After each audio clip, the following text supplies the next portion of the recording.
Drogba. DJ. Drogba a sera ka taa ka candidature a sera déposer Côte d'Ivoire fédération ivoirienne de football la. A sera 13 villes. A sera 15h30. Kosɛbɛ. A sera a sera sɔrɔ jama de tun bɛ k'a makɔnɔ. DJ Drogba. O jama tɛ voté. O jama tɛ voté dɛ. A sera sɔrɔ jama de tun bɛ k'a makɔnɔ. Tabarikala. O fɛ mun ye allo Lasana Basiri. Voilà. Ko bɛ cogo di sisan? Ni su sɔrɔla. A sera fédération 16 ans. Awɔ. A sera sɔrɔ jamakulu de jɔlen bɛ ka yɔrɔ bɛɛ minɛ k'a makɔnɔ. DJ Drogba a kɔni donna. Kosɛbɛ. A yɛrɛ pantalon noir de tun b'a la. Tiɲɛ. Ani chemise bleu ciel. Parce que n yɛrɛ ko DJ Drogba couleur la bi dɛ.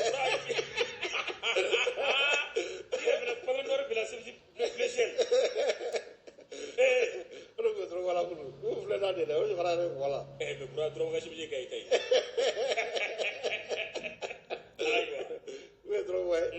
A donnen a ka candidature déposé. Kosɛbɛ. A bɔlen jama a y'i adressé jama la. Awɔ. A ko jama ma.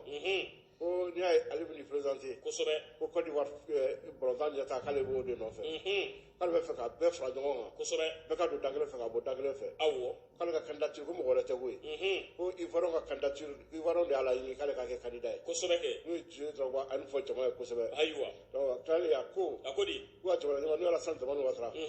K'a bɛ san 10 bɔ a kuma o kuma. Kosɛbɛ. A bɛ émergence kuma fɔ. Awɔ. K'ale fana bɛ k'o baara de kɛ mun ye. Balontan na. Tabarikala. Pour que ka ɲɛtaa di Côte d'Ivoire balontan ma. Donc DJ Drogba a ye nin kuma fɔ kunun jama ye. Tabarikala. Donc élection yɛrɛ bɛ kɛ le 23 avril. Buraka kelen fɔ a ɲɛna. Yani a ka se fédération président ɲini ma. Munna a ma ɲini ka balontan kɛ fɛnɛ kɛ émergence ye. Munna ko kelen. Filanan ye mun ye. Ne ka candidat don dɛ. Wa n bɛna fɛn dɔ f'i ɲɛna. N bɛna fɛn dɔ f'i ɲɛna bi. Drogba a tɛgɛ bɔra karata wo fɛ. Walahi.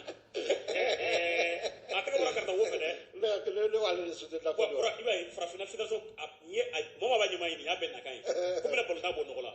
N'u nana u b'u yɛrɛ de bɔ nɔgɔ la balontan tɛ. Donc mun ye commission électorale. Awɔ. O candidat wɔɔrɔ de tun y'a ka liste don. Candidat fɛn balontan fédération sigi yɛrɛ a bɛna juguya ni jamana ɲɛmaa sigi yɛrɛ. Bura mun jugu de ye kɔrɔlen de. 6 candidats ko de tun y'a ka candidature don ka ban. Farafinna yan. Bura fédération président a ka di jamana ɲɛmaaya ye koyi. Mais warimugu bɛnna fédération tɔgɔ la jamana tɔgɔ t'a la maa wɛrɛ tɔgɔ t'a la. A bɛna suru wagaden kɔnɔ e de b'a k'a kɔlɔsi. E de bɛ k'a kɔlɔsi. U b'a bɛɛ suɲɛ ka bɛɛ dun. U b'a bɛɛ dun.